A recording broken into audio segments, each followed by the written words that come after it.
The words hit me before I could process the sound. "We need to talk," Chloe said, and the tone, flat and final as a tombstone, told me this wasn't a conversation. It was a verdict. I sat in my armchair, the one David and I bought 30 years ago. Its worn fabric a map of our shared life. The television was murmuring about the ball drop in Times Square. A world away. My world had just shrunk to the space between Chloe's perfectly arched eyebrows. "I'm converting your room into my new wellness and podcasting studio," she announced, not to me, but to the air in front of me. "It's a strategic brand decision for 2026. My son Ethan stood a few feet behind her, a ghost in his own home. He was furiously studying his phone, as if the answers to the universe were hidden in the glowing screen. He couldn't look at me. I felt the air leave my lungs in a slow, silent rush. My room. It wasn't a guest room. It was my room. The place where I slept, where I kept the picture of David on the nightstand, where the morning sun hit the wall in a way that always reminded me of our old house. "Your things are already packed," Chloe continued, her voice as smooth and sterile as the white walls around us. She gestured with a flick of her wrist toward the door leading to the garage. "You can move in there. We had it insulated last year." The garage. A concrete box for a car and lawn equipment. That was to be my home now. I looked at Ethan, my son, the boy I had held and rocked and read stories to. I willed him to look up, to say something to stop this. He finally did, his eyes briefly meeting mine before skittering away. "It's for the best, Mom," he mumbled, his voice thin and reedy. "Chloe's brand is really taking off. We need the space. It's an investment." An investment. I apparently was a liability. The words hung in the air, thick and suffocating. I didn't say anything. I couldn't. My tongue felt like a lead weight in my mouth. A lifetime of sacrifices, of love, of being a mother, had just been condensed into a business transaction where I was the asset being liquidated. My gaze drifted to the garage door. Beside it, as Chloe had said, were 3 cardboard boxes. My life. Sealed with packing tape. The small music box my mother gave me. David's favorite wool sweater that still smelled faintly of him. My photo albums, filled with images of Ethan as a gap-toothed boy on a bicycle, of family vacations I had meticulously planned and paid for. All of it, reduced to 3 brown cubes of insignificance. A wave of nausea washed over me. This wasn't happening. It was a nightmare, a cruel joke. Any second now, Ethan would laugh and say, "Got you, Mom." And Chloe would smile, a real smile for once. But the silence stretched, broken only by the fake cheer of the TV host counting down the final minutes of the year. Then a sound pierced the frozen tableau. The pop of a champagne cork. It was so loud, so violently cheerful that it made me flinch. Chloe, her back to me, poured 2 flutes of bubbling gold. She handed one to Ethan, who took it without looking away from his phone. They were celebrating. "To us," Chloe said, raising her glass. "To a prosperous and optimized 2026. Ethan finally put his phone in his pocket and clinked his glass against hers. "To us," he echoed, his voice a little stronger now that the hard part was over for him. That's when Chloe pulled out her own phone. She swiped a few times, her face illuminated by its cold light, and then a bright artificial smile bloomed on her lips. "Hey Instafam. Happy New Year from our perfect home to yours," she chirped into the camera, her voice suddenly warm and engaging. It was a voice I hadn't heard directed at me in years. "We are just so ready to crush it in 2026. Manifesting success, building our brand, and cutting out all the negative energy." She began to pan the camera around the living room, showing off the minimalist decor, the expensive art on the walls, the sleek fireplace. I watched, paralyzed in my chair, as the lens swept across the room.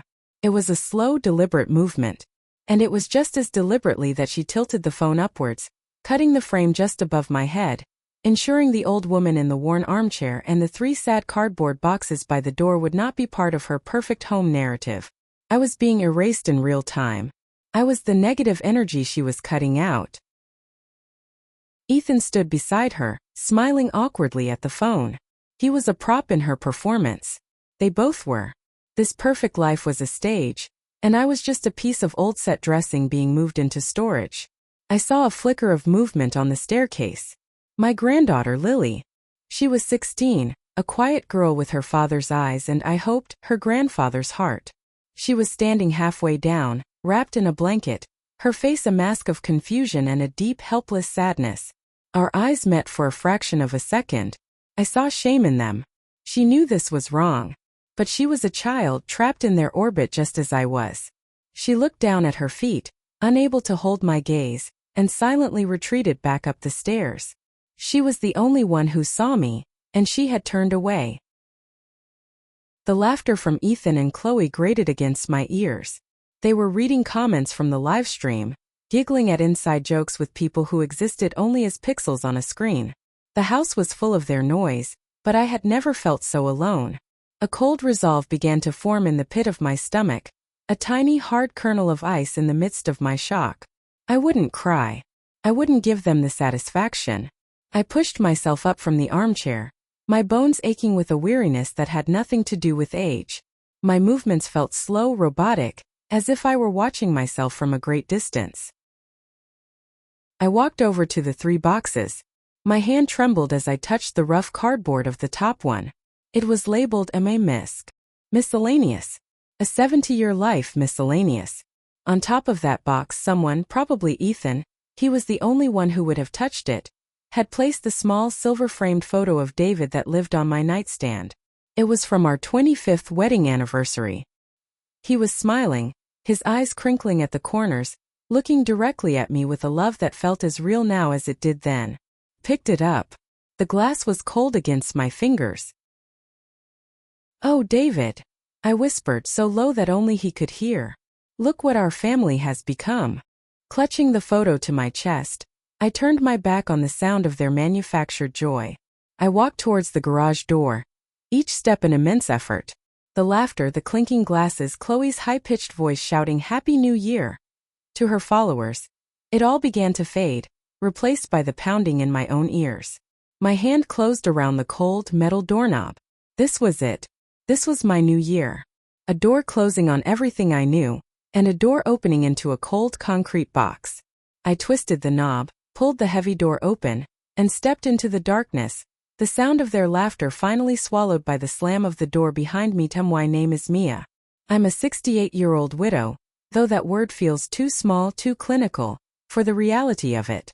It doesn't capture the echoing silence in a house that once hummed with life, or the phantom scent of my husband David's coffee in the morning. For 45 years our life was a carefully balanced ledger, and I was the one who kept the books. Not just in my career as a certified public accountant, where numbers told neat stories of profit and loss, but at home too. David was the heart of our operation. A brilliant man in logistics who saw the world as a series of pathways, of getting things from here to there with grace and efficiency. I was the one who made sure the foundation was solid, that every receipt was filed, every investment tracked, every dream accounted for. We built a good life. A comfortable life. Our home in a quiet, leafy suburb wasn't extravagant, but it was ours. It was the house where we raised our son, Ethan.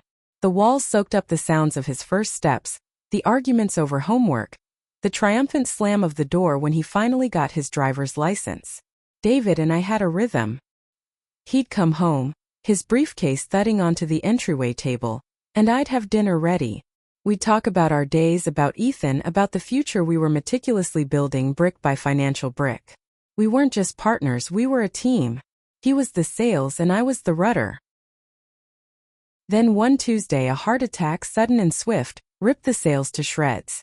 The pathways David saw so clearly just ended. The silence he left behind was a physical presence. It sat across from me at the dinner table. It lay beside me in our king-sized bed. A cold, vast emptiness. The house, once our sanctuary, became a museum of a life that was no longer mine. Every corner held a ghost of laughter. Every chair held the impression of him. I stayed for a year trying to keep our rhythm, but you can't clap with one hand. The silence was deafening. So I made a decision.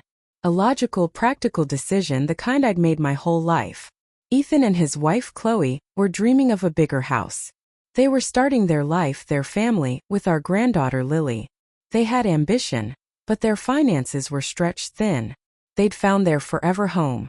A sprawling new construction with a big yard and a kitchen that looked like it belonged on a cooking show. It was perfect for them but completely out of their reach. I sold our house, the museum. I packed up 45 years of memories into boxes, each one a little heavier than the last. After the sale, after all the fees and taxes were paid, I was left with a substantial sum. A nest egg David and I had built for a retirement we'd never share. I looked at the number in my bank account, and I didn't see security. I saw a solution. I saw a way to buy back the sound of a family. I sat them down in their cramped apartment, the offer laid out on the table like a contract. I would give them over $300,000 for the down payment. More than enough to secure the loan and lower their monthly payments to something manageable. The agreement, unwritten but spoken with tearful hugs and promises, was simple. I would have a room in their new home. They would look after me. I wouldn't be a burden. I'd help with Lily, help around the house. I wouldn't be a landlord or a dependent. I would be family. I thought I was making the wisest investment of my life. I wasn't buying a house, I was buying a home. I wasn't just giving them money. I was securing my place in the third act of my life, surrounded by the people I loved most. I was exchanging the ghosts of the past for the vibrant life of the future. I was wrong. The numbers for the first time in my life lied. Or rather, I had misinterpreted the balance sheet entirely. I wasn't buying a family. I was merely funding a lifestyle. My role wasn't matriarch, it was benefactor. And once the funds were transferred, my value plummeted. The return on my investment wasn't what I had calculated. It came in the form of 1,000 tiny daily humiliations, each one a paper cut on the soul until I was bleeding from a wound I couldn't see. It started with the meals. First we all ate together. But soon their schedules became too hectic. Chloe was building her brand as a lifestyle influencer, and Ethan was always on late calls for his tech job. So I started eating later after they had finished. It was just easier that way, they said. The leftovers would be waiting for me on the counter, sometimes still in the serving dish, sometimes scraped together onto a plate and covered with plastic wrap. And the plate was the first clear sign. They ate from heavy, expensive porcelain plates, a soft cream color with a delicate, embossed edge. My plate, the one left out for me, was a cheap, bright blue plastic one from a multi-pack at Target. It was the kind you'd use for a toddler's birthday party. The first time I saw it, I thought it was a mistake. I opened the dishwasher to get a real plate, and Chloe walked in. "Oh no, Mom, just use that one," she said, not even looking at me, her thumbs flying across her phone screen. "It's just easier to clean. No big deal." But it was a big deal. The plastic was flimsy in my hands. My fork scraped against it with a pathetic, grating sound, so different from the satisfying clink of silverware on ceramic. It was a clear, unspoken message. You are different. You are less. You are the plastic plate. They are the porcelain. Then came the performance.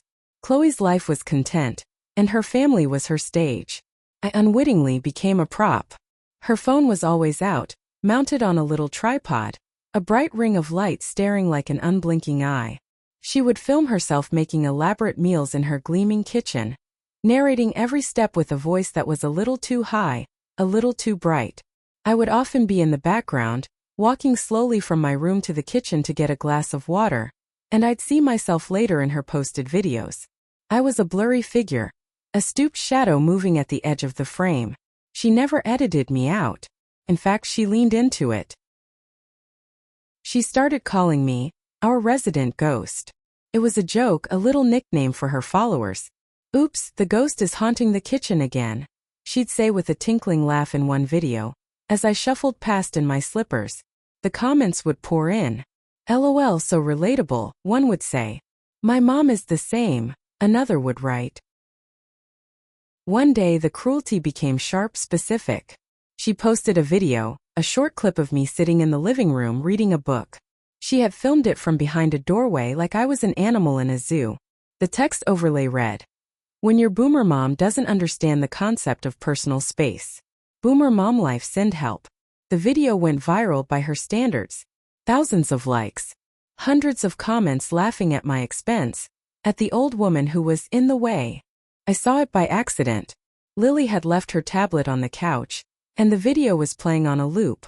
I watched it, mesmerized by the cruelty of it. I saw myself through Chloe's eyes. Not a mother, not a grandmother, not the woman who had sacrificed her own home for this one. I was a character. A punchline. The burdensome, out-of-touch old woman who provided a bit of relatable humor for Chloe's online audience. The silence in my old house had been lonely, but this noise, this laughter at my expense, was 1,000 times worse.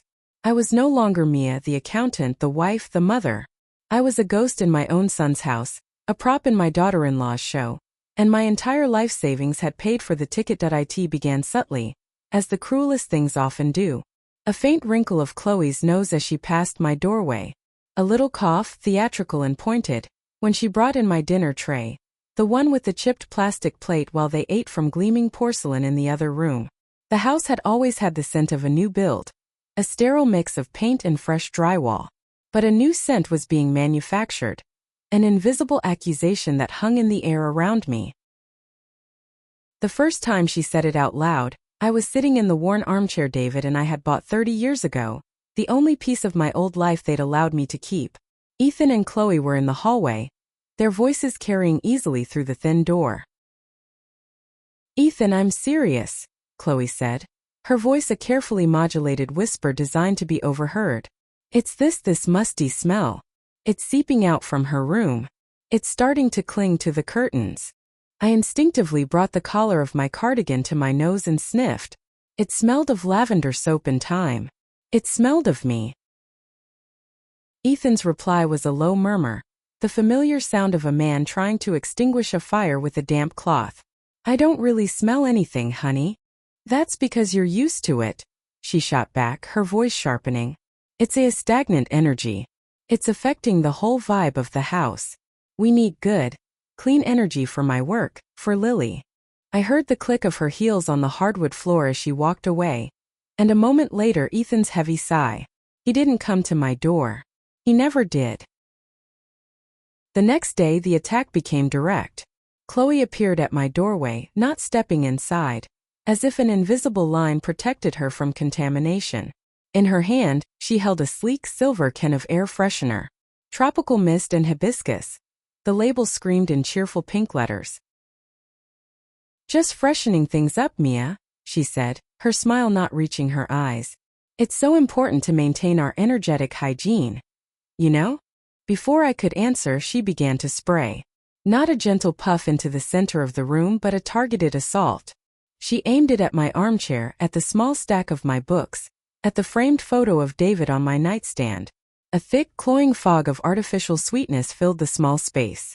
It was a chemical tidal wave, a scent so aggressive it felt like a physical force, shoving its way into my lungs. I started to cough, a dry, racking sound. My eyes watered. The smell was suffocating, a sweet poison that coated the back of my throat. "Chloe, please," I rasped, waving a hand in front of my face. She paused, the can still aimed like a weapon. Ethan had come up behind her, drawn by my coughing. He stood there, his hands in his pockets, his expression a perfect, practiced blankness. He looked at me, choking on the artificial flowers, then at his wife. "She's right, Ethan," Chloe said, her voice dripping with faux concern. "See? Stuffy in here. We need to clear out the old air." She gave another long, sustained spray, this one aimed directly at the foot of my bed. I looked at my son, my only child, his face a mask of deliberate neutrality. I pleaded with my eyes. "Do something. Say something. Tell her to stop." He just shifted his weight from one foot to the other. "Whatever you think is best, babe," he said, his voice quiet. He gave a slight nod, a gesture of complete and total surrender. It was his seal of approval on my humiliation. The smell she was talking about wasn't mold or dust. I knew that. It was the scent of my grief, the scent of my age. It was the unforgivable odor of my presence in her perfect, Instagrammable world. I was a stain she couldn't scrub out, so she was trying to cover me up with cheap perfume. This became a daily ritual. The hiss of the aerosol can was my new morning alarm, a reminder that my very existence was an inconvenience, an impurity to be sanitized. The small cruelties multiplied, each one a tiny sharp stone added to a pile that was pressing down on my chest. My access to the main television was blocked by a new password. When I asked Ethan about it, he just shrugged and said, "Chloe set it up for Lily.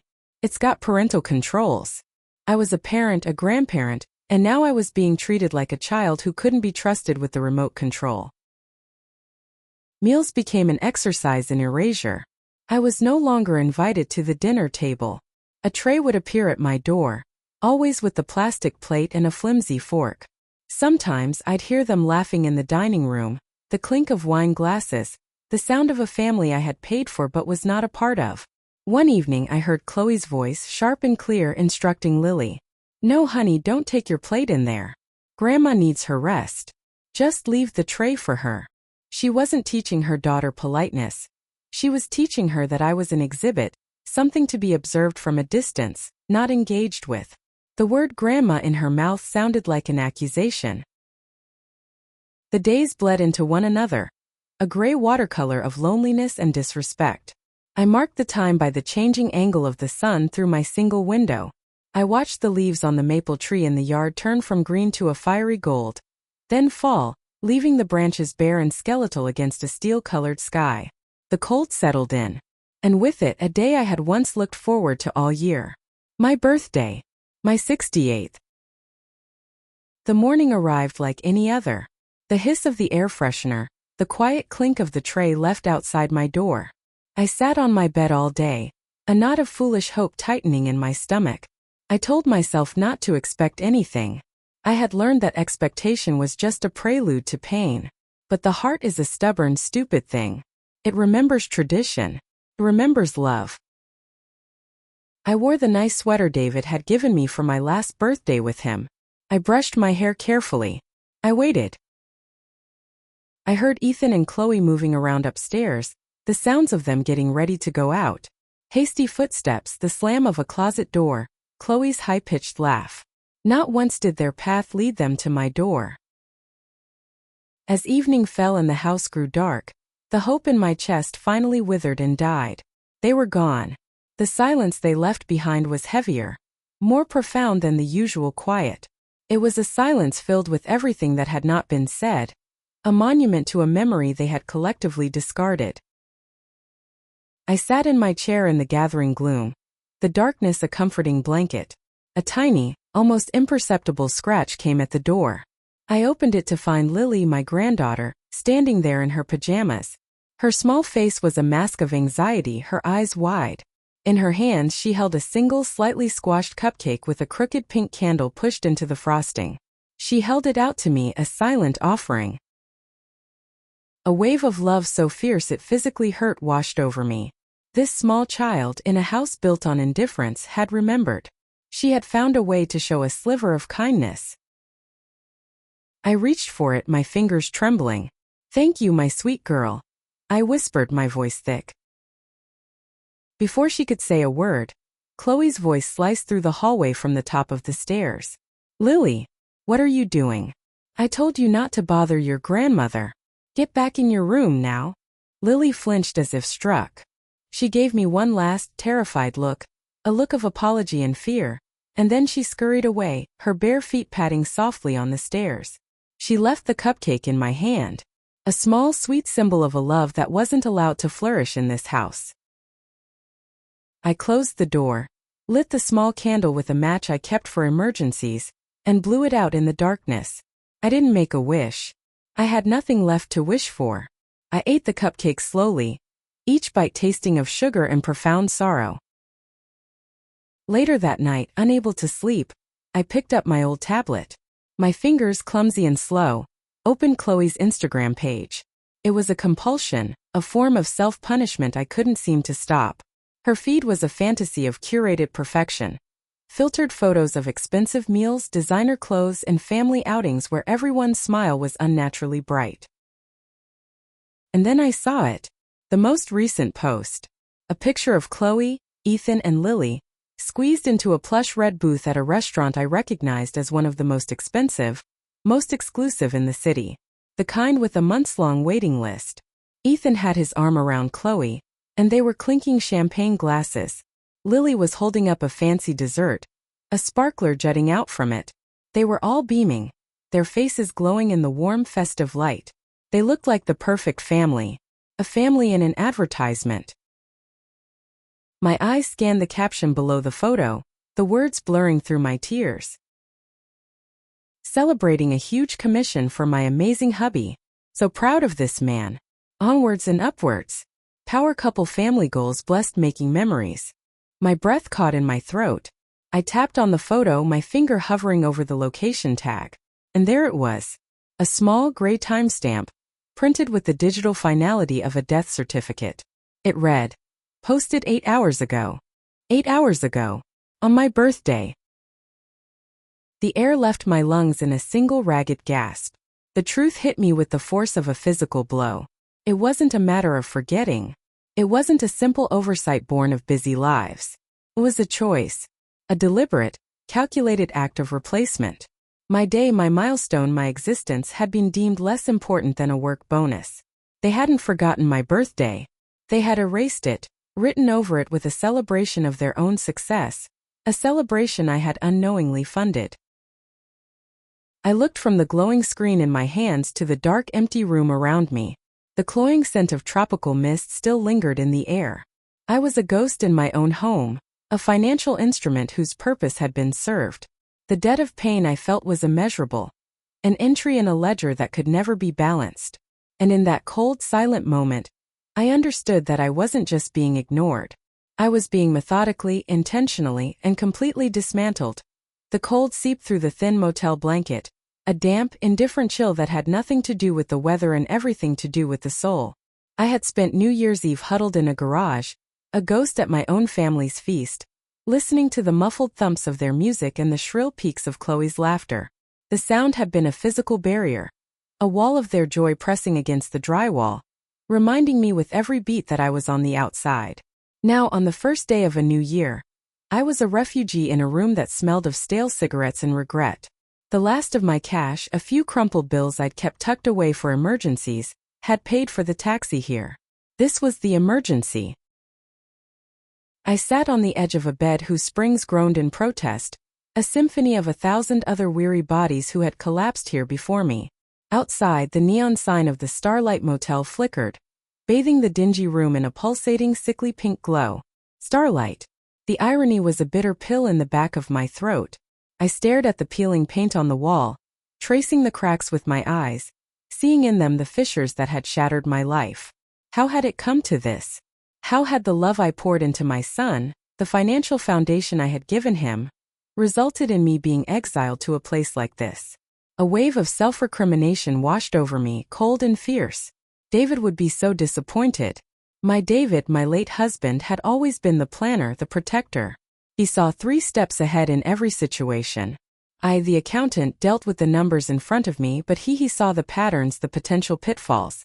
And the one pitfall he couldn't foresee was my own blindness, my desperate need to believe in the goodness of our only child. I reached into my worn handbag and pulled out my old smartphone. The screen was a web of cracks, a mirror of my own fractured state. I powered it on, the familiar chime a lonely sound in the silence. I didn't know what I was looking for. A message from a friend I hadn't spoken to in years? An old photo to remind me of who I used to be? My thumb swiped aimlessly across the screen, a meaningless gesture of a woman with nowhere to go and no one to turn to. And then it happened.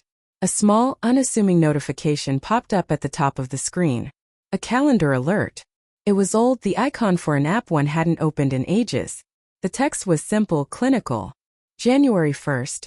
Annual Portfolio Review. D. Harrison, SQ. I stared at it. The letters swam before my eyes. D. Harrison. The name was a key turning in a lock that had rusted shut in my memory. David. This was David's doing. Years ago, before he got sick, he had set up these recurring annual appointments. Reminders for me, for his brilliant but sometimes forgetful Mia, to stay on top of our affairs. We had a lawyer, Mr. Harrison, a quiet, meticulous man just like David. After David passed, the first few years were a blur of grief. I must have seen the notification and dismissed it, lost in the fog. Then I sold our home, gave Ethan the money, and moved in with him. The portfolio, our life savings, had been consolidated, simplified. I thought I didn't need a lawyer anymore. I thought I had family. A faint, trembling spark flickered to life in the frozen cavern of my chest. It wasn't hope, not yet. It was something far more fragile, curiosity. A ghost's whisper from a life I thought was buried. David, my ever-cautious, meticulous David, had left me a breadcrumb. He was still looking out for me, even from beyond the grave. This single line of text on a cracked screen was a testament to his foresight, his love. He had never fully trusted the world to be kind. He had always built fail-safes. And as I sat there in that wretched motel room, I began to wonder what other fail-safes he might have put in place. The spark grew a little stronger. It was time to stop being a ghost. It was time to start acting like the accountant I once was, the woman who knew that every number tells a story, and that somewhere in the ledgers of my life, the truth had to be hiding. Fueled by this fragile new energy, I decided to start with the basics. The money. I needed to see the full picture to understand the financial landscape that Ethan now controlled. My fingers, clumsy with a mixture of cold and adrenaline, tapped the banking app icon on my phone. The familiar logo appeared, a symbol of security that now felt like a taunt.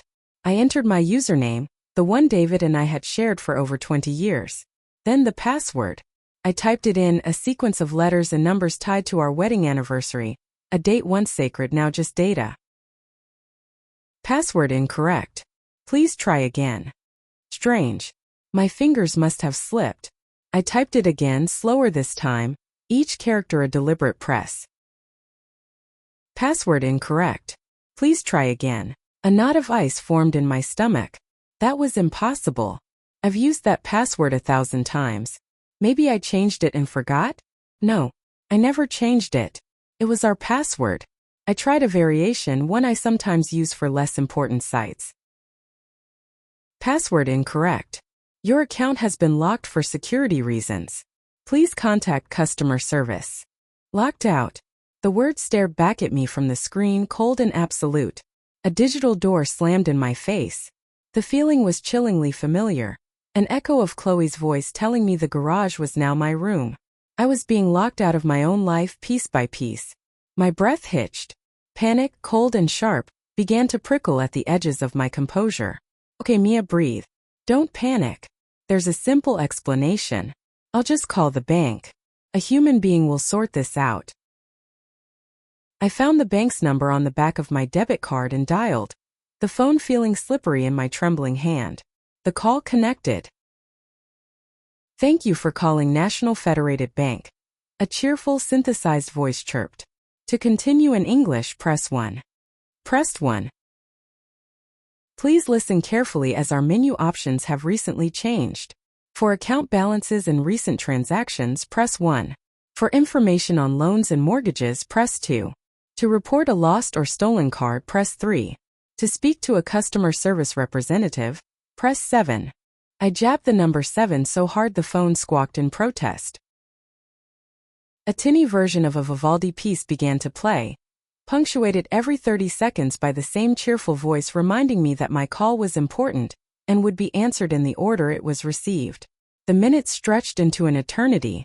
Each note of the string quartet felt like a tiny needle poking at my sanity. I paced the small room, a 3-step journey from the bed to the grimy window and back. My life was falling apart and I was on hold. The absurdity of it almost made me laugh. A hysterical broken sound that caught in my throat. Finally, after what felt like a lifetime, the music stopped. Thank you for holding. This is Susan. How can I help you today? Her voice was professionally placid, bored. I took a deep breath, trying to keep my own voice steady. Hello, Susan. My name is Mia Miller. I've been locked out of my online banking portal, and I need to have my access reset. Of course, Mrs. Miller. I can certainly help you with that. For security purposes, I'll need to verify your identity. Can you please provide me with your social security number? I recited the 9 digits that had defined my legal existence for 68 years. Thank you, she said, the clacking of a keyboard audible in the background. And can you please confirm the primary address on the account? I gave her Ethan and Chloe's address. The words felt like ash in my mouth. Okay, I see the account here. Now I'll just need you to answer a few of the security questions you set up. First one. What was the name of your first pet? I froze. My first pet? David and I had a golden retriever named Sam for 15 years. But my first pet as a child was a hamster named Pip. Which one did I use? I couldn't remember. Sam. I ventured. I'm sorry, that's incorrect, Susan said, her voice unchanging. The knot of ice in my stomach tightened. Okay then, Pip. It was Pip. A pause. More clacking. No, I'm sorry, that is also incorrect. What? The word escaped me, a sharp crack in my composure. That's not possible. Those are the only 2 pets I've ever had. I can only verify the information on my screen, ma'am, she said, a hint of robotic defensiveness creeping into her tone. Let's try the next one. What is your favorite vacation destination? This one I knew. It had to be Lake Tahoe. My husband and I went every summer for 30 years. It was our place. Our sanctuary. I'm sorry, ma'am, that is also incorrect. The room started to tilt. This wasn't a mistake. This wasn't me forgetting things. Something was profoundly wrong. Susan, I said, my voice dropping to a desperate whisper. What are the questions you're asking me? What are the answers on your screen? Ma'am, I am not authorized to disclose that information over the phone. It's a security risk. This is a security risk. I nearly shouted, my frustration boiling over. I am the account holder. And I am telling you that something is wrong with my account. Someone has changed my information. There was a long silence on the other end of the line. I could hear her sigh. A soft exhalation of someone dealing with another difficult customer. Ma'am, I am showing some activity on the security profile about 3 months ago. The password and the security questions were updated. The changes were made by the primary account holder, Mr. Ethan Miller. Ethan. The name hit me like a physical blow. Of course.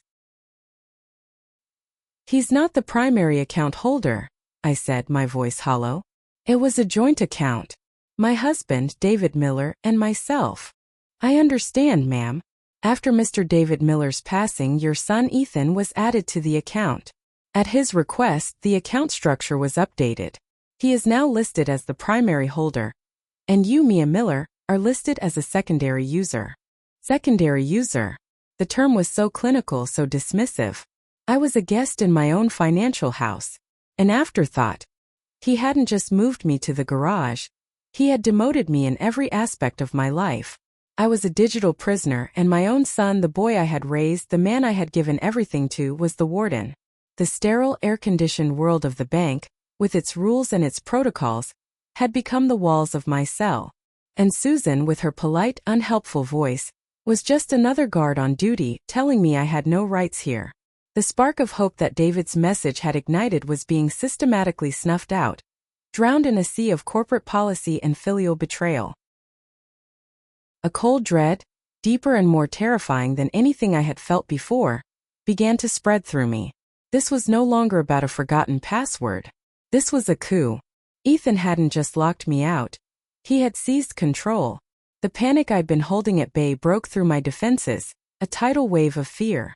My money, David's pension, the entire sum of our life's work, was in an account I could no longer access, controlled by the son who had just discarded me like a piece of old furniture. Susan, I pleaded, my voice cracking, you have to help me. I need to know what's happening with my money. Please, can you just check for any large recent transfers? Anything unusual? I was babbling, but I couldn't stop. The image of Chloe's expensive new podcasting equipment, Ethan's designer clothes, their lavish New Year's Eve party flashed in my mind. It was all paid for with my money. Our money. Susan hesitated. I could feel her reluctance through the phone line. Ma'am, I'm really not supposed to. Privacy policies are very strict. He's my son. I cried, the sound raw and ragged. He put his 68-year-old mother in a garage to live. Please, I am begging you. I have nowhere else to turn. I hated the sound of my own voice, the pathetic, pleading tone. But I was desperate. I was drowning. There was another long pause. I held my breath, praying. I heard a muffled sound, as if she had covered the receiver with her hand to talk to someone. When she came back on the line, her voice was different. The professional placidity was gone, replaced by a cool, formal distance. It was the voice of someone who had seen the whole picture, and was now stepping carefully away. "Ma'am," she began, her tone now icy with protocol. "I've reviewed the account notes. I'm afraid there is nothing I can do." "What do you mean? What did you find?" "According to our records, we are legally bound to follow the instructions of the primary account holder. All activity on the account appears to be in order." "But it's not in order," I insisted, my voice rising again. "He changed everything without my permission." "Ma'am," she said, and the word was like a slap. "According to a legal document on file, you granted your son full financial control 6 months ago. We have a signed power of attorney form in our system, notarized and dated July 17th. The signature on the document matches the signature card we have on file for you." The world stopped. The buzzing of the neon sign, the hum of the mini-fridge in the corner, my own frantic heartbeat.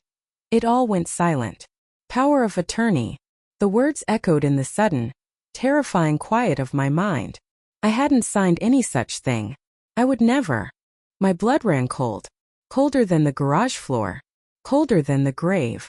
A memory surfaced, hazy at first, then sharpening into excruciating focus. It was a hot day in July. I'd been feeling unwell. A summer flu that had left me weak and tired. Ethan had stopped by, all smiles and concern. He had a thick stack of papers with him. "Just some final paperwork for the house refinancing, Mom," he'd said, his voice smooth as silk. "Just need your signature on a few pages. It's all standard stuff to get us a better interest rate. It'll save us all money in the long run." He'd been so helpful, flipping through the pages, pointing to the lines marked with little yellow "Sign Here" stickers. I was tired, my head was fuzzy, and I trusted him. I always trusted him. I remembered the weight of the pen in my hand, the looping scrawl of my name, over and over. I hadn't read a single word. I had just signed where my son had told me to sign. He hadn't just pushed a few papers in front of me. He had hidden a viper in a stack of daisies. He had forged my consent. He had stolen my autonomy, my future, my very identity with a pen and a lie. The phone slipped from my grasp, clattering onto the threadbare carpet. Susan's distant voice calling my name was a meaningless buzz. This wasn't neglect. This wasn't a slow, thoughtless erosion of my place in their lives. This was a planned demolition. This was a calculated financial assault, executed with chilling precision 6 months before they even thought to throw me out. They weren't just making room for a podcast studio. They were clearing an asset. I was the asset. The feeling of helplessness was absolute. A physical weight pressing down on my chest, crushing the air from my lungs. I sank onto the lumpy bed, the springs groaning their sad song. I was penniless, powerless, and utterly terrifyingly alone. David's breadcrumb hadn't led to an escape route. It had led me to the heart of the trap, showing me the cold steel teeth that had been closing around me all along. The pink light from the motel sign pulsed against the closed curtains, a weak and failing heartbeat in a world that had gone completely dark. The cold plastic of the motel phone felt clammy in my hand, a poor substitute for the solid weight of the old rotary phone David and I once had. My fingers trembled as I dialed the number from the calendar entry, a number I hadn't called in years but knew as well as my own. Each digit was a prayer and a curse. A receptionist's voice, smooth and professionally soothing, answered on the second ring. "Harrison and Associates, how may I direct your call?" My own voice was a dry rasp. I need to speak with Mr. Harrison. It's Mia Miller." I braced myself to be told he was in a meeting, that he was booked for weeks, that I should leave a message. In that moment I felt as small and insignificant as Ethan and Chloe had made me feel. There was a brief pause, a muffled sound of the receptionist speaking to someone away from the receiver. Her voice returned, warmer this time, tinged with a note of concern. "Mrs. Miller, Mr. Harrison will see you right away. Can you be here in 30 minutes? Relief washed over me so intensely it made me dizzy. Right away. Those words were a lifeline. David's name still carried weight in some corners of the world. It was a world I had forgotten existed. A world of respect and professional courtesy. Yes, I managed to say, my voice cracking. Yes, I'll be there. The bus ride to the city center was a blur of rain-streaked windows and indifferent faces. I stared out at the passing buildings, but I didn't see them. I saw the ghost of my life. I saw David, laughing as we signed the papers for our first home. I saw a little boy named Ethan, with a scraped knee and a trusting hand in mine. I saw myself, a confident accountant, a woman who could make numbers dance and balance any ledger. Where had that woman gone? She had been whittled down, bit by bit, by 1,000 tiny cuts of disrespect, by plastic plates and forgotten birthdays, until all that was left was the silent, hunched figure a daughter-in-law called the ghost. But David's ghost was different. His ghost wasn't a whisper of what was lost. It was a blueprint for what could be reclaimed. His calendar reminder wasn't just a memory. It was a summons. As the bus hissed to a stop, I pulled my thin coat tighter and stepped out onto the wet pavement. I was no longer just drifting.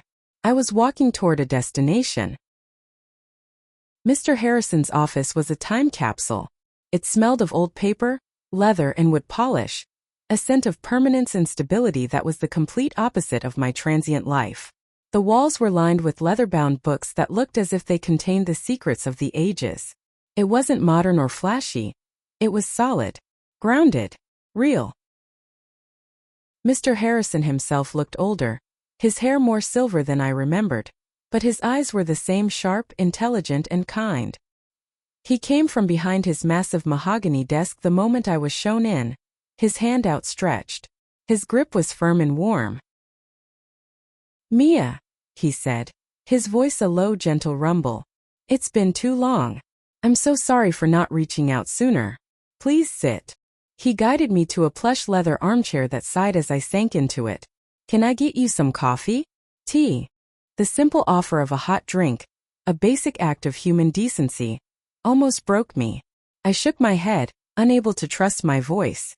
He seemed to understand. He returned to his chair, folded his hands on the desk, and looked at me, his expression turning grim. "When you didn't call to cancel the appointment," he began softly, "I had a feeling something was wrong. David set that reminder to repeat annually, in perpetuity. He called it his post-mortem wellness check on you." He leaned forward, his gaze direct and filled with a sorrow that mirrored my own. "Mia, David always worried this would happen.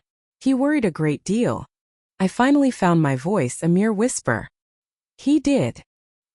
"He did," Mr. Harrison confirmed, his voice firm. "We had many long conversations in the year before he passed. About the future. About Ethan." He paused, choosing his words carefully, as if reciting a sworn statement.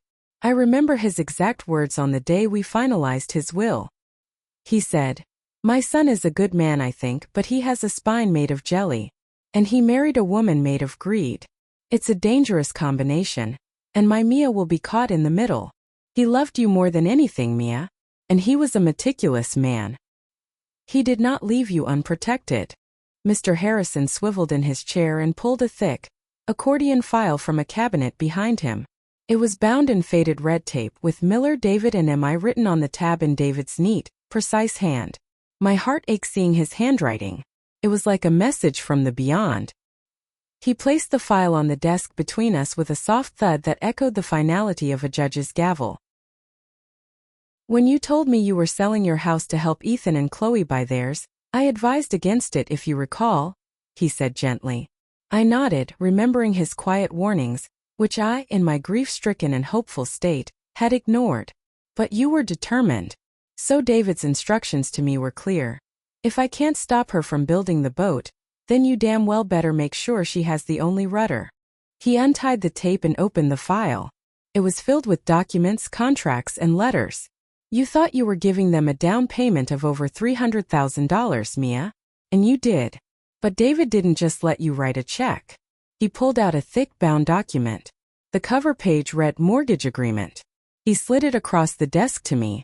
He structured the entire mortgage. Every single line of it." I looked at him confused. I co-signed. I remember. My name is on the deed with theirs. Yes, Mr. Harrison said, a glint of something sharp in his eyes. But you did more than that. Look here. He pointed to a signature page, dense with legal jargon.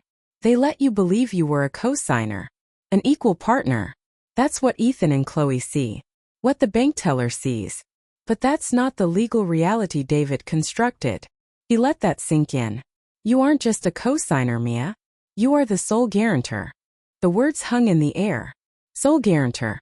I knew what that meant from my accounting days. It meant I was the ultimate backstop, the final safety net. But I didn't understand the full implication. The money you gave them wasn't just a gift, he continued, his voice low and deliberate. It was used to establish the David and Mia Miller Trust. David did that in the final weeks. You became the sole trustee upon his death. The entire loan for that house, every last penny of the $870,000, is not secured by the house itself. It is secured against the trust. He paused, letting the pieces click into place for me. A trust which you and you alone now control. I stared at him, my mind reeling. A fog of confusion and grief began to lift, replaced by a chilling, terrifying clarity. I wasn't a dependent living on their charity. I wasn't a guest in their home. I was the bank. I was the foundation upon which their entire glittering, curated life was built. And they had just tried to sweep me into the garage like dust. Mr. Harrison saw the understanding dawn on my face. He reached into the file again and pulled out the original mortgage contract, the pages crisp and heavy. He flipped through it with an unnerving precision, his finger tracing down a page until it stopped.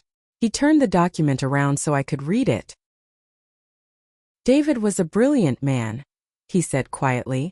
He was an engineer. He understood stress points and fail-safes.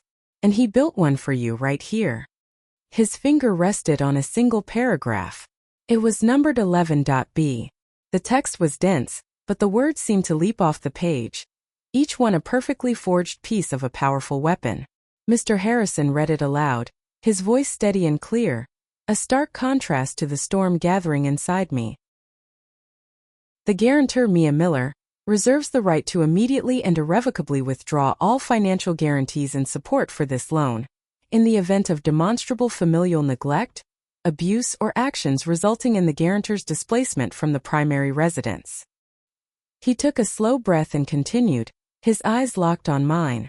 The determination of such an event is at the sole and absolute discretion of the guarantor. I read the words again and again. Sole and absolute discretion. My discretion. The phrases echoed in the silent room. Demonstrable familial neglect. I saw a procession of images. Me eating leftovers from a cheap plastic plate while they feasted. Chloe filming her TikTok videos, calling me the ghost as I passed in the background, a prop for her amusement. The cloying, suffocating scent of air freshener sprayed to erase my very presence. Abuse. The constant emotional disregard, the coldness, the way they spoke through me, around me but never to me. Actions resulting in the guarantor's displacement. The garage. The 3 cardboard boxes containing a lifetime. Each word in that clause was a stone, and they had handed me every single one. David hadn't just predicted a storm. He had built me an ark. He had foreseen the greed, the weakness, the casual cruelty, and he had forged a shield. No, not a shield. This wasn't a defensive measure. This was a sword.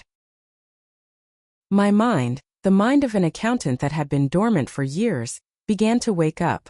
It started running the numbers, connecting the variables. The trust. The sole guarantee. The absolute discretion. A cold, clean logic washed over me, clearing away the hurt and the confusion. The emotional ledger was a mess of red ink. A debt of love and respect that could never be repaid. But the financial ledger could be balanced. In one single decisive entry. What does it mean? I asked, though I already knew the answer. I just needed to hear it said aloud to make it real. It means, Mr. Harrison said, that if you decide the conditions of this clause have been met, you can sign a letter drafted by me invoking your right.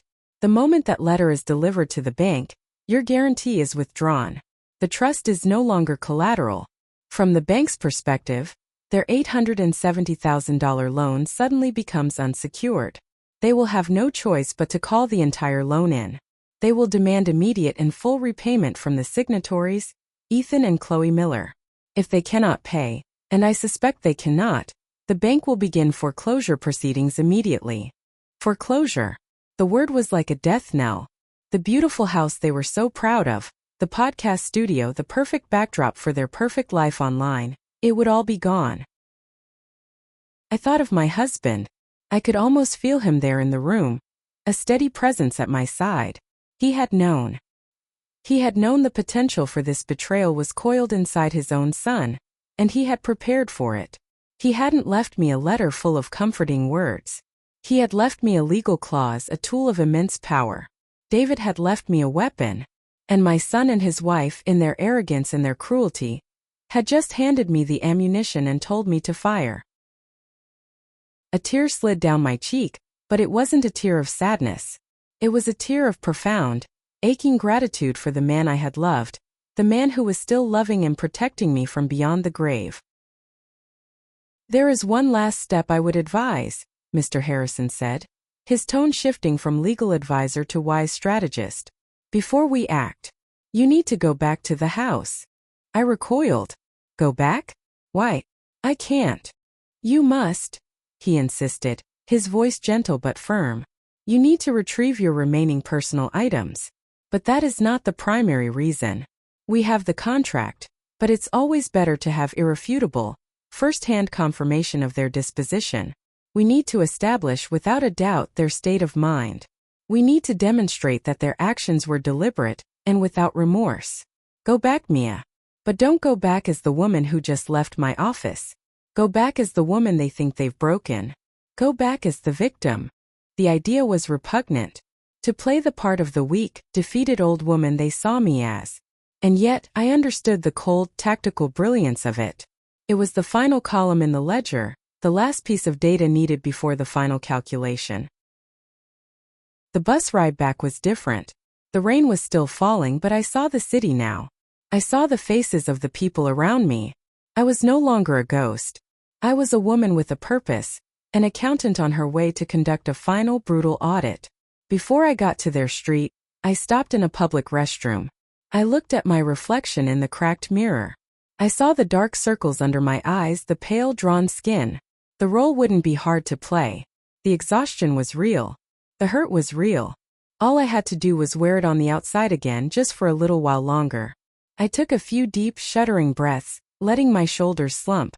I practiced a slight tremor in my hands. I thought of the garage, of the cold, and let the genuine tears well in my eyes. The performance was ready.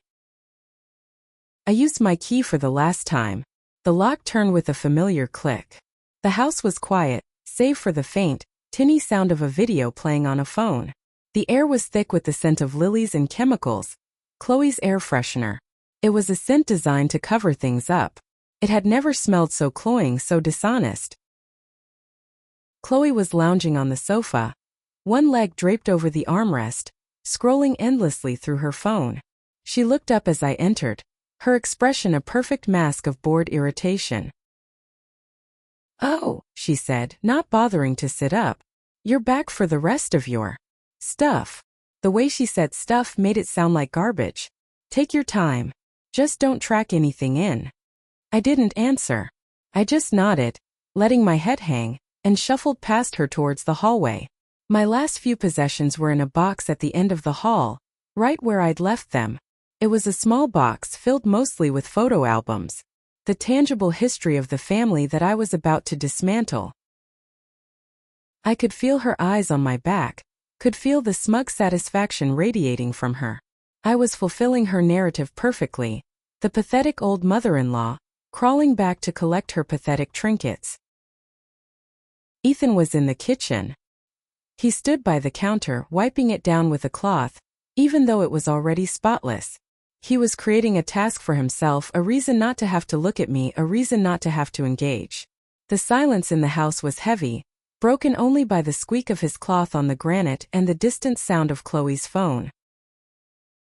I hoisted the small, heavy box into my arms, the corners dug into my skin. As I turned to leave, I had to pass the kitchen doorway. This was it. The final test. "Ethan," I said, my voice a practiced, tearful quaver. He froze, his back still to me. He couldn't even give me the decency of facing me. A long moment passed. Finally, he spoke, his voice mumbled, directed at the countertop. "It's for the best, Mom." Those 5 words. Not an apology. Not a justification. Just a hollow, self-serving platitude. He was repeating to himself to absolve his guilt. It was for the best. He was confirming that kicking his own mother, the woman who raised him, who financed his entire life, into a cold garage was a positive development. For him. For Chloe. That was all I needed. That was the final, irrefutable proof. This wasn't a misunderstanding. This wasn't a temporary hardship. This was a deliberate choice. They felt no remorse because in their minds they had done nothing wrong. I was an obstacle that had been efficiently removed. I didn't say another word. I turned and walked toward the front door, the weight of the photo albums in my arms a physical manifestation of the memories they had discarded. As I stepped out onto the porch, I heard Chloe's voice, dripping with false saccharine pity. "Bye now. Hope you find a nice place." I didn't look back. I closed the door softly behind me. The click echoed in the quiet street. I walked down the path, my steps measured and even. I did not stumble. I did not cry. I carried my box to the bus stop and waited. As I sat on the hard plastic bench, the performance fell away. The slumped shoulders straightened. The tremor in my hands ceased. The tears dried, replaced by a cold, hard calm. I looked back at the house, their beautiful, expensive house, paid for with my love and David's foresight. It was just a building, a shell, and soon it would be an empty one. The decision was no longer hard. Mr. Harrison was right. It wasn't about anger or revenge anymore. It was about necessity. It was about balancing the books. The numbers didn't lie. And my son and his wife were a bad debt that was about to be called in. The second day of the new year dawned gray and grudging, the kind of morning that felt like a hangover for the world itself. Inside the house I had paid for, the air was thick with the ghosts of last night's celebration, the faint, cloying scent of spilled champagne and the greasy aroma of gourmet pizza left in its box on the granite countertop. Light struggled through the expensive floor-to-ceiling windows, illuminating dust motes dancing in the sterile, quiet air. It was a silence bought and paid for. A silence I was no longer permitted to inhabit. Ethan was slumped at the kitchen island, a monument to self-inflicted misery. His head, full of dreams I could no longer recognize, was cradled in his hands. He wore the same designer joggers and hoodie he'd been wearing when he'd wished me a happy new year before turning his back. $1,000 coffee machine gurgled and hissed, dripping a dark, fragrant liquid into a mug that probably cost $50. He was nursing a hangover, the kind that only comes from celebrating a victory you haven't actually earned. Across from him, Chloe was the picture of detached modernity.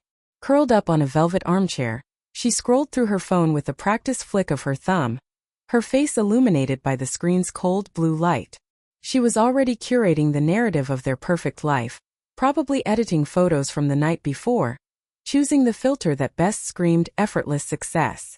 Her expression was one of intense concentration, the kind a general might have before a battle, except her war was waged in likes and comments.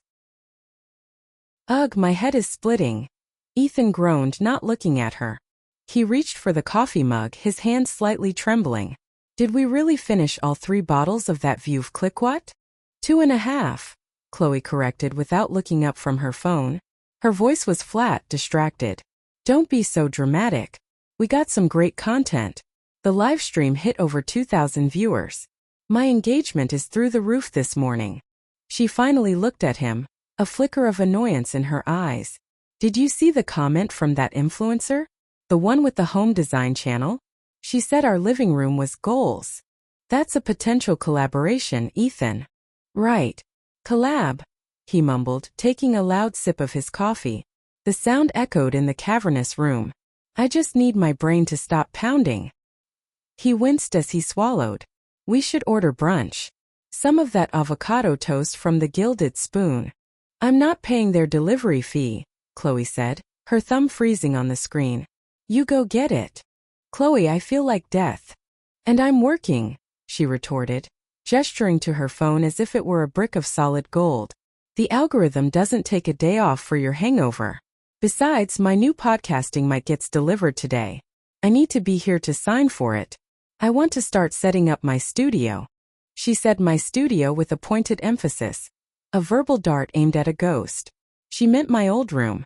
The room where my husband's photograph had sat on the nightstand. The room that was now being repurposed into a soundproofed box for her to share her unearned wisdom with the world. Ethan didn't flinch. He just sighed, a long weary sound of a man who had chosen his side and was too tired to reconsider. Fine. I'll go. But you're paying. It was in that moment of pathetic domestic squabbling, in that cathedral of self-absorption they called a home, that the sound came. Knock. Knock. Knock. It wasn't a friendly knock. It wasn't a delivery person's hurried rap. It was a sharp, official, percussive sound. Each knock was perfectly spaced, imbued with an authority that cut through the stale, celebratory air like a scalpel. It was the sound of a world outside their curated bubble. A world that didn't care about their hangovers or their Instagram engagement. Ethan and Chloe both froze. They looked at each other, then at the heavy oak door. Who the hell is that? Chloe whispered, a frown creasing her brow. The mic isn't supposed to be here until this afternoon. Maybe a neighbor? Ethan guessed, though his tone lacked conviction. They barely knew their neighbors. They existed in this community but were not a part of it. Knock. Knock. Knock. The sound came again, louder this time, more insistent. It was a sound that would not be ignored. Just get it, Chloe hissed, her annoyance turning to unease. Get rid of them. My head is killing me.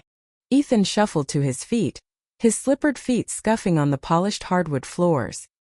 He ran a hand through his messy hair, trying to compose himself into some semblance of the successful man he pretended to be online. He unlocked the 3 deadbolts, the kind of security you buy when the thing you're most afraid of is losing what you have, and pulled the heavy door open a few inches. Standing on the immaculate porch were 2 men. One was in a sharply tailored, conservative gray suit, his face a mask of professional neutrality. He held a leather briefcase in one hand. The other man was a county sheriff, his uniform crisp, his hand resting casually on his belt, not far from his sidearm. The sheriff's presence was a silent, ominous punctuation mark to the scene. It made it clear this was not a social call. The man in the suit spoke, his voice as calm and unyielding as a tombstone. Ethan Miller? Ethan blinked, his hungover brain struggling to catch up. Yes? Can I help you?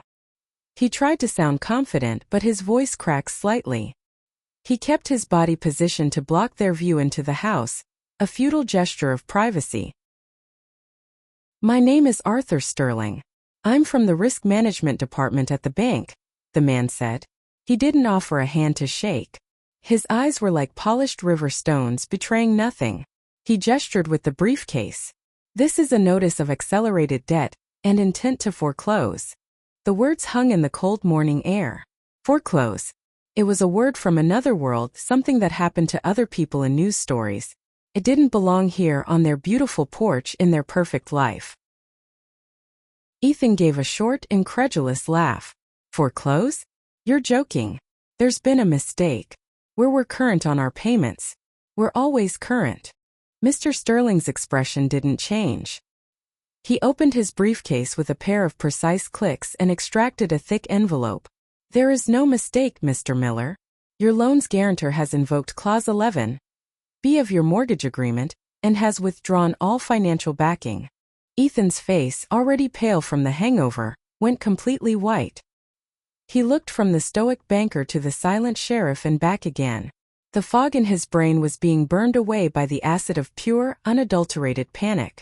Guarantor? What guarantor? This house is in my name. My wife's name. A formality, I assure you, Mr. Sterling said coolly. Given your salary and financial history, Your application would have never been approved on its own merits. The loan was secured and guaranteed by the full assets of the David and Mia Miller Trust. My name. My husband's name. The sound of it in this context was like a bell tolling.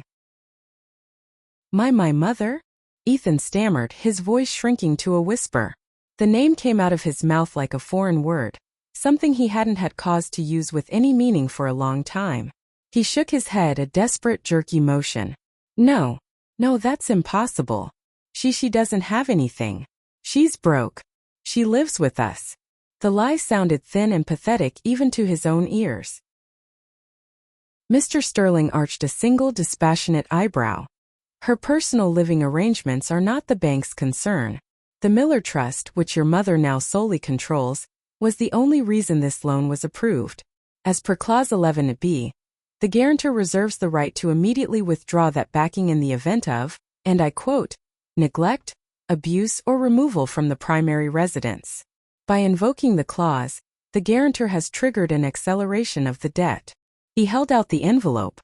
The full balance of your mortgage, $870,000, plus fees and penalties, is due by end of business today, 5 p.m. Ethan stared at the envelope as if it were a venomous snake. He didn't take it. The sheriff took a half step forward. A silent, clear instruction. Ethan's hand trembled as he reached out and took the papers. The weight of them felt impossibly heavy. Today? 800, that's insane. We don't have that kind of money lying around. Ethan's voice was rising, cracking with hysteria. This is a joke. It has to be. I assure you, Mr. Miller, the bank does not have a sense of humor, Mr. Sterling said, his voice dropping to an even colder, more final tone. If the balance is not settled by 5 p.m., foreclosure proceedings will begin tomorrow morning at 9 a.m. sharp. You will be expected to vacate the property. The sheriff's department will be here to ensure a smooth transition. He snapped his briefcase shut. The sound was like a gavel falling. Have a nice day, Mr. Miller. With that, the two men turned and walked down the stone path, their footsteps echoing in the stunned silence. They didn't look back. They were just closing a file, a transaction that was for them already complete. Ethan stood in the doorway, the thick envelope clutched in his hand, the cold air washing over him. He watched their car pull away from the curb, a black sedan that disappeared down the street, leaving him alone with the ruins of his morning, the ruins of his life. He finally stumbled back inside, closing the door so quietly it was almost reverent. The click of the latch sounded like a cell door locking. Chloe was on her feet now, her phone forgotten on the armchair. Her face was a mask of confusion and fear. Ethan? What was that? Who were those men? What's in that envelope? Ethan didn't seem to hear her. He walked like a man in a trance to the kitchen island and let the envelope fall from his fingers. It landed with a soft, heavy thud next to his half-finished coffee.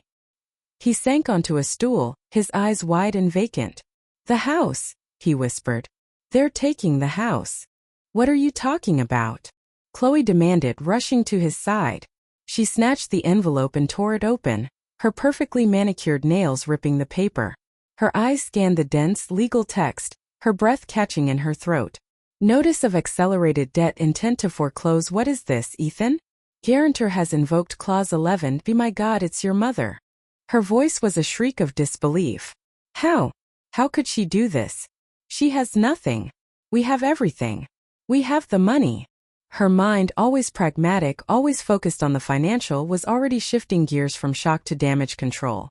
The threat was real, but to her it was just a problem to be solved with money. A big, ugly problem, but one that their savings could surely handle or at least fight. We'll fight this, she declared, her voice hardening. She was already moving toward her laptop on the counter. We'll get a lawyer. We'll drain our savings and bury her in legal fees if we have to. She can't do this to us. How much do we have in the main savings account? 200,000? 250. Ethan didn't answer. He just stared at the wall, his face ashen. He was still back on the porch, hearing the banker's calm, devastating words. Chloe didn't wait for his reply. She was already at her laptop, her fingers flying across the keyboard. I'm logging into the account now. We'll transfer everything to checking. Get a cashier's check ready to retain the best lawyer in the state. Her words were a frantic mantra, a spell she was casting to ward off the encroaching disaster. She clicked the mouse. The banking portal loaded. Her eyes were fixed on the screen, her expression one of grim determination. And then it changed. The determination dissolved. The color drained from her face. Her jaw went slack. Her fingers froze over the keyboard. She stared at the screen, at the number displayed there in stark, black and white digital clarity. For a long moment there was only silence. The gurgling of the coffee machine had stopped. The only sound was the faint hum of the Sub-Zero refrigerator and the frantic, panicked beating of two hearts. Chloe turned her head slowly, mechanically, to look at Ethan. Her expression was no longer one of anger or fear. It was one of hollow, terrifying emptiness. Her voice, when it came, was not a shout. It was a low, guttural shriek, a sound of an animal caught in a trap. Ethan. He looked at her, his eyes blank.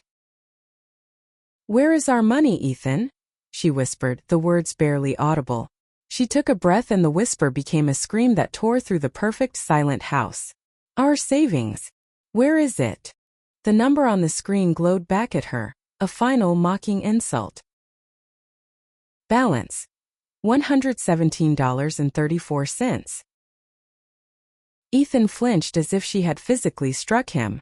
Her scream seemed to shatter the last of his denial, bringing the full, crushing weight of reality down upon him. He didn't answer her. He couldn't.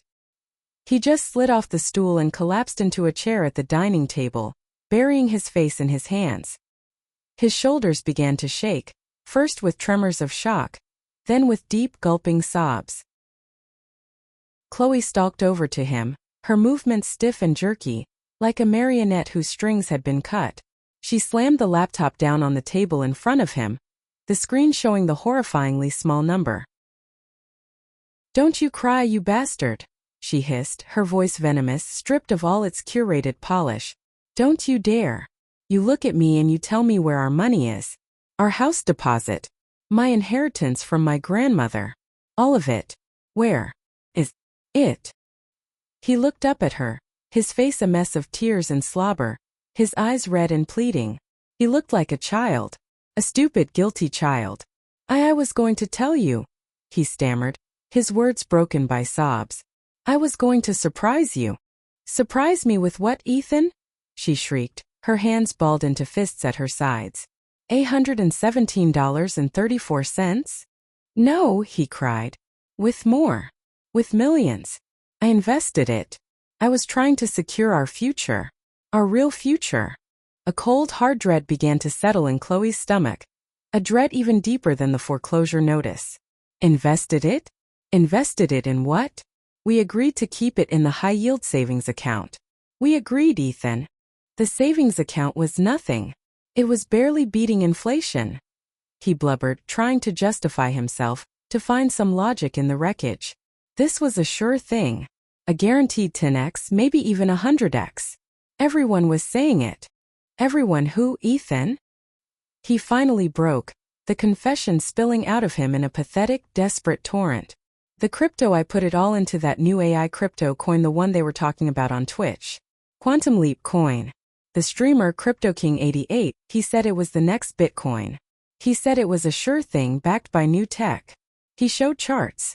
I put it all in. Everything. 6 weeks ago." Chloe just stared at him. The sound in the room was his ragged breathing. She felt dizzy, like the floor was tilting beneath her feet. You took our entire life savings and you gave it to someone named CryptoKing88? I thought," Ethan choked out, the final devastating truth finally emerging from the lies. He looked around the beautiful room, at the expensive furniture, the art on the walls, a life built on a foundation of sand. "I thought it was okay to take the risk. I thought we had the house as a safety net. I thought Mom's money was our safety net." And there it was. The truth. Not just the financial truth but the moral truth. The ugly, selfish core of it all. They hadn't just been cruel. They had been reckless. They had treated me not as a mother, but as an insurance policy. A lender of last resort whose assets were theirs to leverage, and whose humanity was theirs to discard. They had been gambling with a future they believed was guaranteed by the very person they had thrown into a cold garage. They stared at each other across the polished wood of the dining table, the foreclosure notice lying between them like a death certificate. The panic and the anger began to subside in Chloe's eyes, replaced by a vast, terrifying emptiness. The same emptiness reflected in her husband's face. They hadn't just lost the house today. They had already lost everything 6 weeks ago. The moment Ethan clicked confirm purchase on a scam coin in a fit of greed and arrogance. They just didn't know it until now. The knock on the door hadn't been the beginning of their end. It had only been the announcement that the end had already happened. The insistent buzzing of the intercom felt like an assault. For 2 days, there had been nothing but the hum of the new refrigerator and the whisper of traffic from the street below. It was a clean, anonymous sound. The sound of a life starting over. This new sound, angry, frantic, demanding, was a ghost from the life I had just buried. I knew who it was. The building's security feed on my phone confirmed it.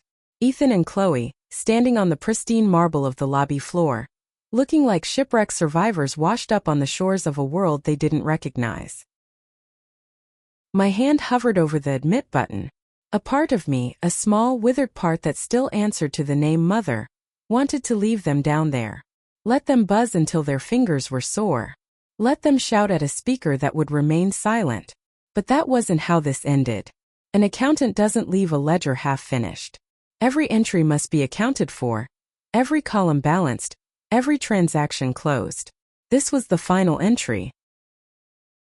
I pressed the button. I walked to the door of my new apartment, small, but flooded with the clear, uncompromising light of a January afternoon, and waited. The scent of fresh paint was still in the air, a chemical smell of new beginnings. When the frantic knocking came, I didn't flinch. I took a deep, steadying breath, turned the lock, and opened the door. They looked worse up close. Chloe's expensive athleisure wear was wrinkled. A dark smudge of mascara traced a path down her cheek, a testament to tears that were likely more fury than sorrow. Her hair was a mess, and her eyes, usually so sharp and critical, were wide with a kind of feral panic. Ethan looked like a man who hadn't slept in a century, his shoulders slumped under the weight of a world he'd built on sand. He just stared at me, his face a hollow mask of disbelief. Chloe pushed past him, her voice a shrill instrument of accusation. How could you? How could you do this to us? To your own family? I didn't move. I just stood there in the doorway of my new life, a calm island in the hurricane of her making. Hello, Chloe, I said, my voice even. I see you found me. Found you? We've been going out of our minds. The bank, the police. They came to the house, Mom. Ethan's voice finally cracked through, pleading. The word Mom felt alien coming from his lips. A tool he was using. A key he was trying to fit into a lock I had already changed. It's not the house anymore, Ethan. I corrected him gently.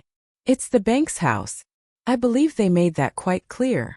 Chloe threw her hands up, pacing the small entryway. This is insane. This is a nightmare. You can't just snap your fingers and take everything. We have a child. What about Lily? Have you even thought about her in all of this? Ah yes, the granddaughter shield. The final, most desperate weapon in their arsenal. I looked past Chloe's theatrical rage to my son, who stood there, wringing his hands. The same boy who used to hide behind my legs when he was scared. Now he was hiding behind his daughter. I have thought about Lily a great deal, I said, and for the first time a sliver of real pain cut through the calm. I thought about her on New Year's Eve, when her grandmother was being moved into a garage like a piece of old furniture. I thought about her when her mother filmed my humiliation for social media clicks. And I'm thinking about her now, and how she deserves parents who don't build her future on a foundation of cruelty and deceit. Chloe's anger suddenly collapsed as if on cue. The storm gave way to a calculated downpour of tears. She sank onto the small bench by my door, her face in her hands, her shoulders heaving with sobs that sounded hollow to my ears. I had seen this performance before whenever she wanted a new car, a more expensive vacation, a bigger concession. It didn't work on me anymore. The currency of her tears had been devalued to nothing. Ethan stepped forward, his hands outstretched, his face a portrait of practiced remorse. Mom, please. We messed up. Okay. We were wrong. I was wrong. I was stressed. Work has been. It doesn't matter. It was a mistake. Just a horrible, stupid mistake. You can't do this to us. To Lily. Please just call the bank. Tell them it was a misunderstanding. We can fix this. I looked at him, my son. The child I had raised, whose scraped knees I had bandaged, whose report cards I had praised. I searched my heart for the familiar pang of maternal love, for the instinct to soothe his pain, to make it all better. And I found nothing. Not anger. Not hatred. Just a profound, echoing emptiness. A void where a family used to be. It was the quiet of a closed account, the silence of a zero balance. On New Year's Eve, I said, and my voice was as steady as a surgeon's hand, you stood in your kitchen and you told me I had to leave your house. You watched your wife call my room a health hazard. And you agreed it was for the best. You made your choice, Ethan. This is just the paperwork that follows. I let the words hang in the air, in the clean sunlit space between us. He flinched as if I'd slapped him. You didn't value me as family, I continued, meeting his desperate gaze without blinking. You saw me as an asset, a resource, a safety net you could jump on without a thought. So, I am simply formalizing that arrangement. I am removing myself as your bank. I paused, letting him absorb the full weight of it. The finality. The transaction is complete. They stood there for a long moment, the sobs from Chloe quieting as the cold truth settled over them. There was no more room to negotiate. The books were closed. I held the door open wider, a silent, unarguable invitation to leave.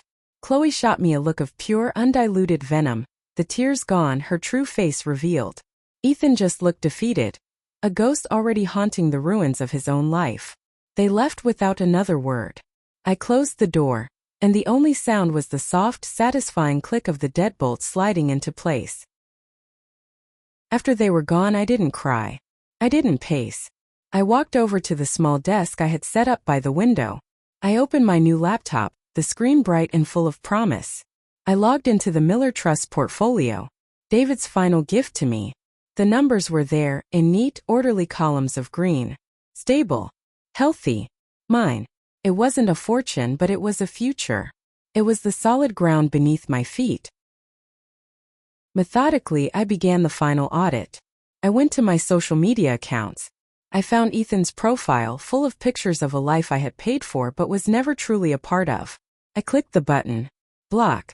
I found Chloe's, a curated gallery of her own self-importance, with my blurred image occasionally visible in the background, the resident ghost. Click. Block. Email addresses. Phone numbers. Every digital thread that connected me to them I snipped one by one. It wasn't an act of anger. It was an act of accounting, of balancing my own personal ledger. Then I saw it. A final missed call from a number I knew by heart. Lily. My stomach tightened. She was just a child. She was innocent in all of this.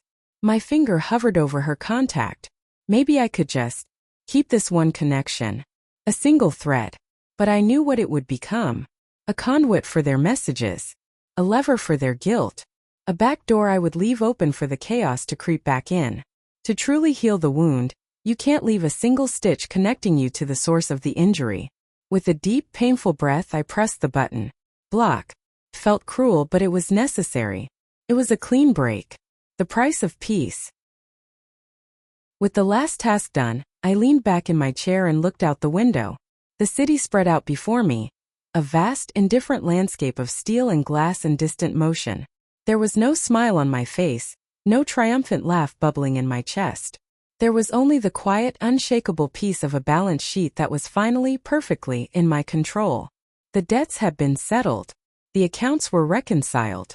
My name is Mia Miller. And I am my own guarantor.